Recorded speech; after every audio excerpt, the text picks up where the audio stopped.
Welcome to the Divorce View radio talk show. Hello, it's Joanie Winberg, certified human behavior consultant, divorce mentor, and CEO of the National Association Divorce for Women and Children.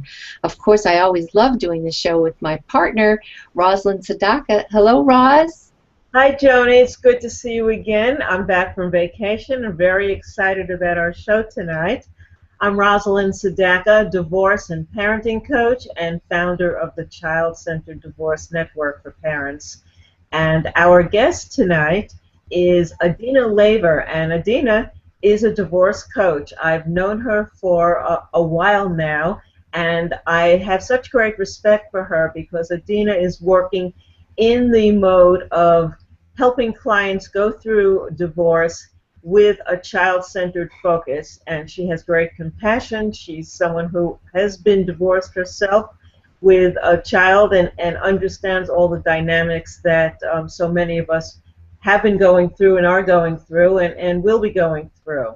And Adina has some special information to share with us today. Our topic is one that's really broad-based and it's going to cover a lot of really important information. The topic is condition training for a healthy divorce. Divorce is a marathon and not a sprint. So I'm excited to introduce you all to Adina Laver. Hey, Adina, how are you today? Great, Roz. Thank you Hello, so Adina. much. Thank you so much to you and to Joanie for inviting me onto the show.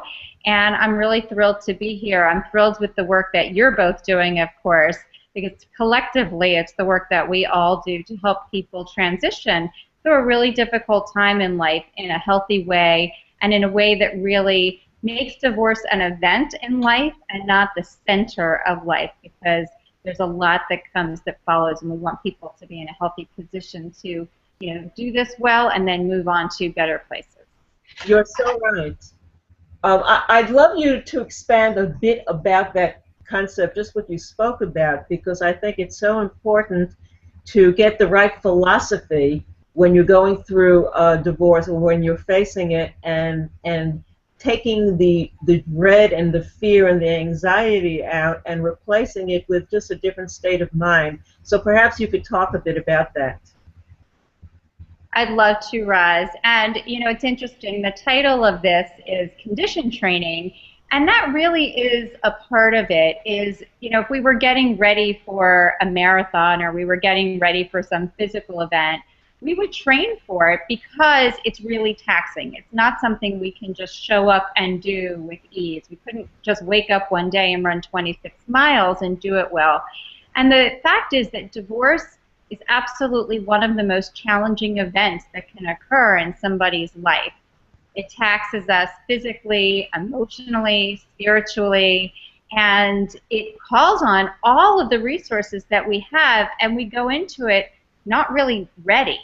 And because of the way that divorce most of the time evolves, a relationship has not been going well for a while, an event may have happened like an infidelity or people not getting along for a while, is that suddenly we're taken by surprise and we've got to get up and start navigating this really challenging process. So I call this condition training because there really are things that we can do to help us to be able to navigate through this process in a healthy way and get to the end of it, kind of cross that finish line well.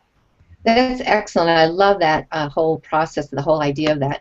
Can you give our listeners some tools or tips or steps to help them, mentally, physically, emotionally think about preparing for divorce or getting into condition? What would be some of the tips you'd like to share?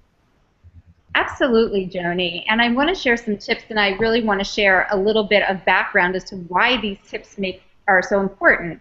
And it's important, I think, for people to understand, I'm going to give like a little tiny bit of neuroscience here, brain science, so we know what makes this so challenging for us. But we have different parts of our brain, and we have the oldest part of our brain actually is the part that we share with all animals in the world, and it's the survival instinct. So we all have that part. And if we think about an animal in the wild, like all they need to do is survive, right? Because they've got to keep living and adapt. And so the biggest and most influential part of that part of the brain is the one that helps us to survive. So it's always on the lookout for threats, like what can threaten our survival. Well, if we look at divorce, right, we could point to a whole litany of things that could threaten our survival financially and otherwise. And so what's happening in our brains is that our brains are hearing like sirens, like fire alarms going off almost all the time that, oh my goodness, this is another threat. This is what they said, and that's another threat. And if we're not prepared, what happens is we start firing at enemies all over the place, right? We just start defending ourselves. The fact is that I like to think of it like a smoke alarm. That alarm going off in our head is that we have smoke alarms in our house to keep us safe. But if we burn a piece of toast or there's an actual 3-alarm fire, the same smoke alarm goes off, like the same siren. And that's what happens in our head for divorce. Some minor thing might happen, or some major thing might be happening, but our brain can't tell the difference, so the sirens start going off. So condition training for a healthy divorce is about using the upper parts of the brain that actually can help us to differentiate between the toast burning in the toaster oven and the actual 3-alarm fire, so that we don't run away with fears that aren't really true. And so that's the conditioning, actually, that I'm talking about. So what are some specific things that we can do to not get caught up in that? And so the first thing I like to share with people is I like to say that it's important to know what your triggers are. You know, for lots of people, is money going to be the trigger? Is the home going to be the trigger, and what's going to happen with the home? Is it going to be the schedule for the kids? Like, what are the hot buttons that are most likely to set the sirens ringing in your brain? Because if you can know what those are, that's the first step to being able to stop yourself and say, you know, how big is this threat that's in front of me, or is this just something that's getting me really riled up because I care about it so much? So the first thing is to name what those triggers are. And a second thing that I like for people to do is to start taking care of themselves. And this is where it's really important that the marathon goes on for 26 miles. And I always say to my clients, you can't just hold your breath and go through it. You need to actually have enough stamina to go through it. And sleeping well and eating well, going out with your friends, being social, exercising. This is absolutely the most critical time to take care of yourself as a part of condition training. So I'm going to start with those first two things, but those are two really important tips for condition training. And I was going to say, Adina, too, I would think if you're taking care of yourself, eating well, sleeping, that it's easier to make decisions. You're not taking things so personally. You may not be snapping at your kids or other people. And also it helps with, I would think, just depression, everything. So taking care of yourself, to me, is the foundation to really be able to get through this in a healthy fashion, so to speak. Would you say, as you mentioned?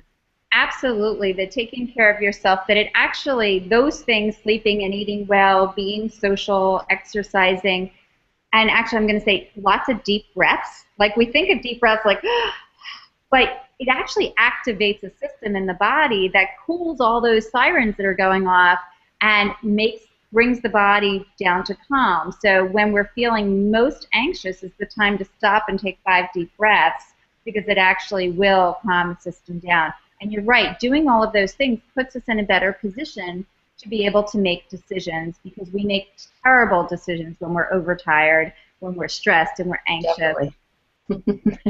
Definitely. Well, this is great. I know even for myself, when I take those deep breaths, it brings me into the moment, or helps me be present, because you can't really think of anything else if you watch it.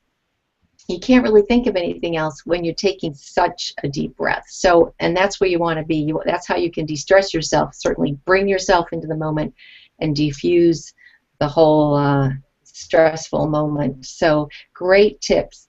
Any other tips, too? Go ahead, Roz. You had some thoughts. I was just wanted to know, so what else do you suggest as we're moving ahead on this marathon? Right. So as we're moving ahead on this marathon, some of the other things that I suggest to people is, one is I suggest to them, once you know what those hot buttons are, is pay attention. Every single one of us has responses in our bodies when we get our buttons pushed to those. So for some of us, it's our eye, our forehead crinkles up. Some of us clench our fists. We might start getting red in the face and feel the blood coming up in our body. Our body will tell us that we are triggered and we are upset. And if we cannot make any decisions when that is going on, if we can commit ahead of time, I know that as soon as my blood starts to boil, I know as soon as I have my fist clenched, it's okay for me to be angry. It's totally reasonable, understandable for me to be angry and frustrated. And if I want to do this well, I want to protect my kids, I want to protect myself, don't make any decisions when your body's having that response. It's like a clear signal. Stay away from decision making. So that is another really important piece of this. I was going to say, what would you do, though, if you're in this situation where you're meeting with your ex-to-be, even if you're in a collaborative, agreement, and you have each one has their attorney, and also with your ex-to-be, and you can feel this coming on. What do you do at that moment? It's right there. What would be something to diffuse instantly? Because you really do need that instant help.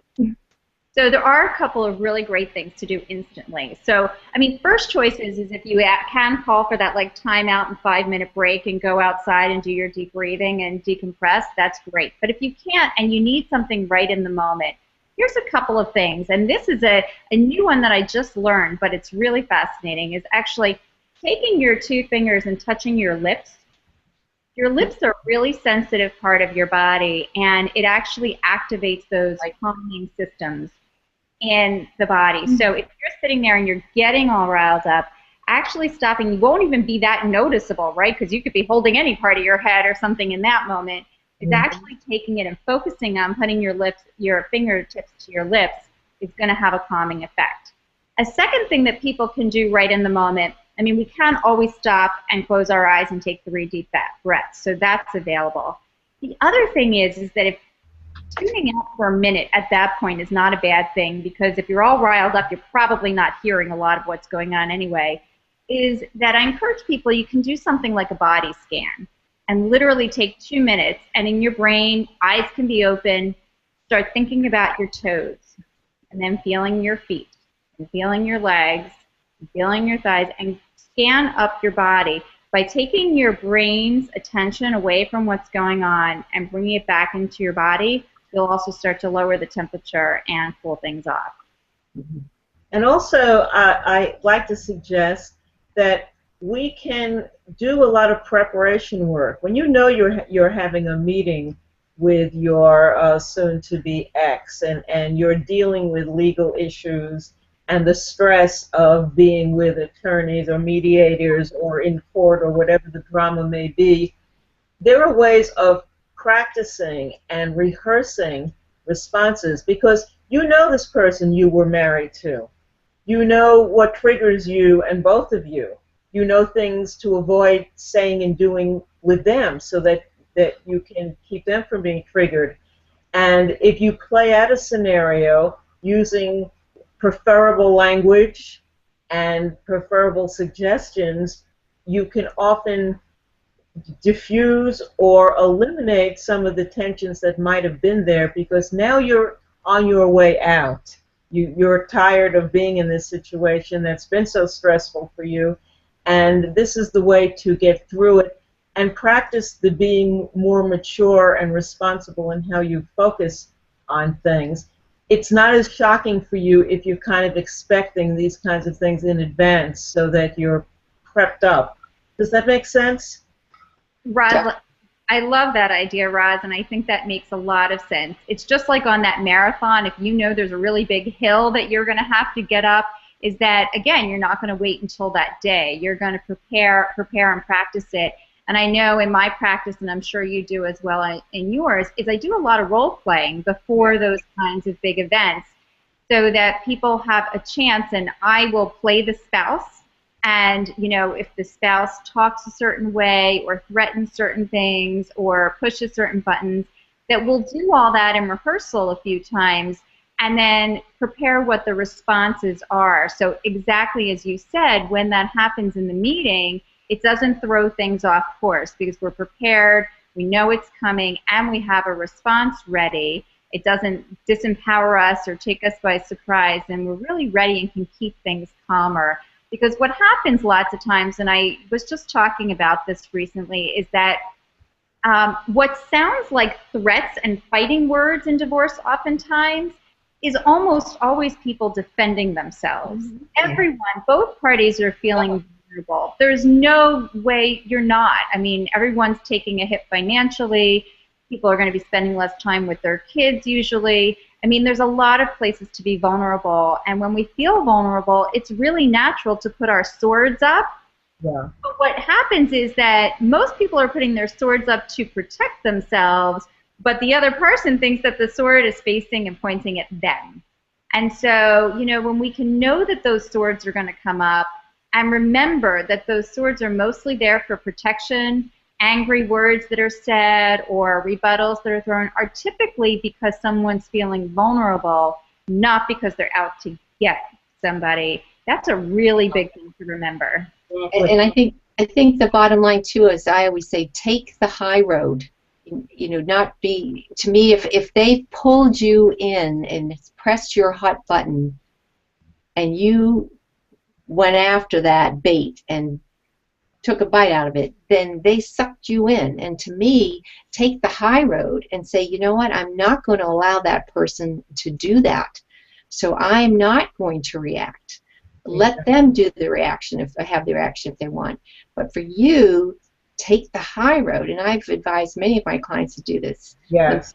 You know, and I'm sure that divorce attorneys and mediators also much prefer to have clients who've worked with someone such as yourself, Adina, who have prepared and role played, because it just simplifies cutting to the chase, getting to what has to be handled, what has to be decided more quickly and in a sharper way than when you sink into emotional drama and get caught up in either party going off and reenacting all the drama that you've replayed for months and possibly years previously. Well, attorneys definitely do like it because it moves the process more smoothly. The piece for clients too, and I think that lots of times people worry about, well, a coach is another expense, and my attorney's an expense, and my financial person's an expense, and people worry about how much it's going to cost them. And the truth is that the number one thing that costs money in divorce is what all of this emotional battle ends up resulting in terms of the fees that are associated. And so I don't think I've had a client yet who I haven't saved thousands of dollars in their process, because by getting conditioned emotionally, they've been able to stay out of the senseless battles, stay out of court, resolve things in fewer meetings, and overall save money. So it can be a pretty difficult thing to wrap one's head around, that spending money on another person is going to be a worthwhile decision. But when we know that the biggest costs of divorce, the $20,000, $50,000, $100,000 divorces, are pretty much money being spent on arguing with each other because people are pressing each other's buttons and no one's ready, well, then having support in that area in particular typically saves people thousands of dollars. Yeah. Oh, absolutely. If you can diffuse it right at the beginning, that's the best. And plus, to me, if a person is carrying that anger and that bitterness, that goes home with you, and the kids see and hear that too and can sense it. So to me, you know, try to take care of it beforehand, and that. But you know what? It's so emotional. We have that knee-jerk reaction of the emotions of how we feel. So we do need that conditioning. Absolutely. I mean, Joanie, what you said is really true, and it's right in the sense that we do get that knee-jerk reaction. And when I started by saying, what do we have in common with the rest of the animal kingdom, is we have that instinctive gut reaction of survival. But what really distinguishes us as human beings is the fact that we have this other capacity. we have the capacity to be triggered and not respond in a knee-jerk way, and that's what differentiates humans from all other species. And, you know, I love this quote that I often share by Martin Luther King Jr., where he says, you know, it's easy basically to show up when things are good, you know, when things are simple. But it's the real testament to who we are as to how we show up in the challenging of times. Mm-hmm. And it really is. I mean, you know, if there's a nice benefit for charity and we show up well, that's easy. It's wonderful, but it's easy. How we show up under the most challenging of circumstances is really the indication of who we are. And Joanie, you said something else too that I just wanted to underscore about, you know, bringing our best selves. And one other tip that people can use to try to help themselves stay in this place is that even though all of this happens in the adult world, and, you know, whether it be the courtroom or the mediation room or in somebody's office, and children are not there, thankfully, but if we say to ourselves, how would I be acting if my child were sitting in the room watching me right now? That's a good one. I love that. That's so important. Mm-hmm. Yes, it changes the whole dynamic. And I know, Adina, you've just completed quite a masterful project yourself that I think is going to be of great value to so many people who are contemplating, facing, and moving through divorce. It's called the Divorce Companion. Why don't you tell us a little bit about that project, how you came upon it, and what's involved with it? Sure. Thanks, Roz. And you know, it has been a culmination. And before I started this work, I was an educator. And so when I came into this work in divorce, I always bring my lens as an educator with me wherever I go. And realizing as I came in, both through my own experience and then as a professional in this work, that, you know, starting on this journey we call divorce is pretty chaotic. You know, it's not easy to find information. It's not easy to find reliable information or information that necessarily supports us on a healthy path, because there's a lot of anger that's spewed all over the internet related to divorce. And what I really saw and wanted, both as someone who's gone through this herself as well as an educator, is that there would be a resource that people could access, that they could have, that would help them to get grounded in what this process is, because when we don't know or understand anything, we feel even more vulnerable, to get reliable information, and to have a companion, to really have a resource that would journey with people through this divorce process, keeping them on a healthy track. That because it's better for them, it's better for their kids, and it's better financially for the outcome. So realizing this was kind of missing in the market a little bit, as I wanted to create something and compiled a team that, of course, Roz, you were on that team as a parenting expert and as the child-centered divorce expert on there, that also included attorneys, mediators, financial planners, certified divorce financial analysts, therapists, and divorcees, to come together and say, what is it that people would need here? And created a program called the Divorce Companion that really covers the whole gamut of divorce, from the beginning stages of how do I even know if this is my next step, all the way through to what does it mean to do this in a healthy way, providing people with real tools to help them get centered and be able to navigate through in a healthy way, to how do I be child-centered in this? What does that mean? How do I tell my kids? How do I navigate the response? What are the do's and don'ts? You know, it prepares people financially, it prepares people legally. What method am I going to use? How do I choose an attorney? How do I choose a mediator? What does it mean to be financially prepared? And it also debunks a lot of misconceptions. You know, we get misconceptions by watching movies, talking to friends. Somebody says, this is how my divorce went, and we can say, oh, that's what's going to happen to me. But every divorce is different. So I want to dispel those misconceptions, because they can generate a lot of fear. And one of my favorite sections in the program is the part that talks about a coming out of marriage ritual, because we go into marriage with a lot of ritual. It's very spiritual and ritual based, and divorce can just be leave people feeling very empty. And it's really important to bring closure to such an important time in one's life in a meaningful way. And the program is designed, because I know that this brain is really reacting with a lot of fear, is that the program is constructed to be multimedia. So there's videos, there's audios, and there isn't a lot to read. There are exercises to do, because doing the exercises helps, like that role playing we talked about, helps to get prepared for each of the things we're going to do. But it's really designed for somebody who is really struggling to make sense of things, and so that's why it's multimedia, a lot of visual, a lot of audio in there to really help people to access the information in a way that makes it truly available to them.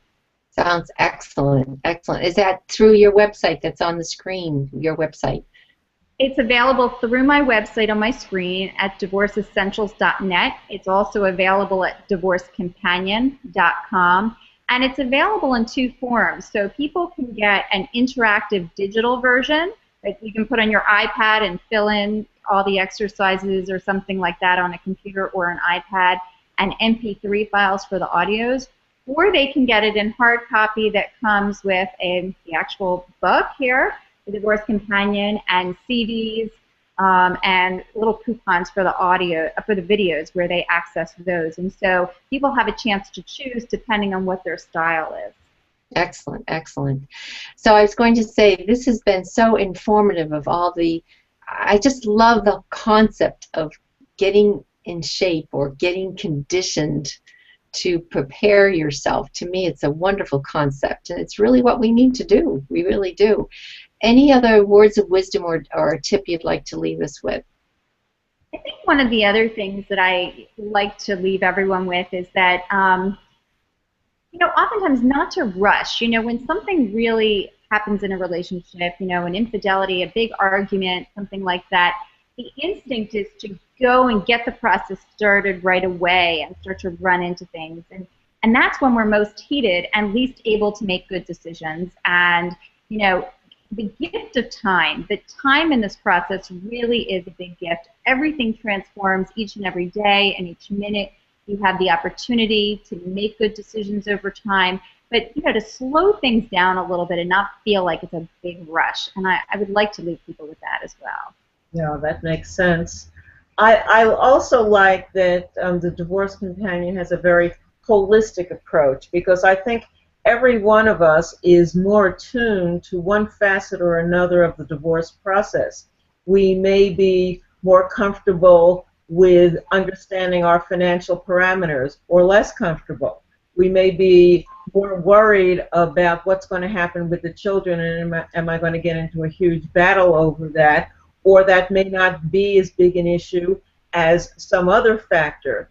Everyone's situation is so different, but it's like a circle in that every piece of that puzzle, every piece of the pie really has to be addressed when you're getting a divorce.